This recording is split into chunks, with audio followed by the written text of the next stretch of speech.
ထိုကူးမုံလေးခွက်ကိုရေ12ခွက်နဲ့ပေါ့နော်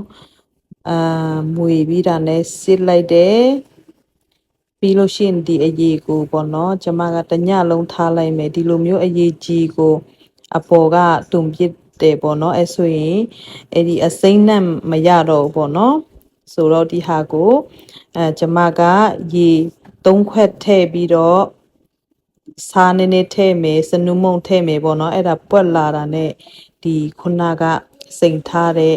ထူကူအရေးကိုထည့်လိုက်တယ်ပေါ့နော်ပြီးရင်ကျမအဆက်မပြတ်မွေလိုက်တယ်15မိနစ်လောက်တော့မွေလိုက်တယ်ပေါ့နော်ဒါလေးအယောင်လေးရလာပြီးလို့ရှင်းလဲပေါ့နော်အစင်တင်ရပြီဆိုတာနဲ့ကျမကဒီပကံထဲမှာထည့်တာဖြစ်တယ်ပြီးရင်ခဏလေးထားတယ်ပေါ့နော်2နာရီလောက်ထားလို့ရှရင်တော့ချက်ဟိုစာအေးသွားပြီပေါ့နော်အဲ့ဆိုပြီးလို့ရှရင်ကျမက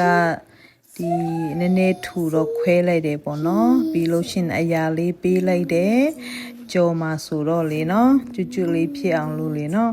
ဆိုတော့အမစီပူလာပြီဆိုတာနဲ့ကျမရေထုတ်ဘူးတုံးလေးတွေကိုကျမကထဲတာဖြစ်တယ်ပေါ့နော်ရလာပြီဆိုတာနဲ့ကျမကတော့ထုတ်လိုက်တယ်အရန်ကြီးတော့မကျွတ်ဘူးပေါ့နော်နှစ်ပြန်ကြော်လို့ရှင်တော့ကျွတ်မှာဖြစ်တယ်ပေါ့နော်ဆိုတော့ဒီ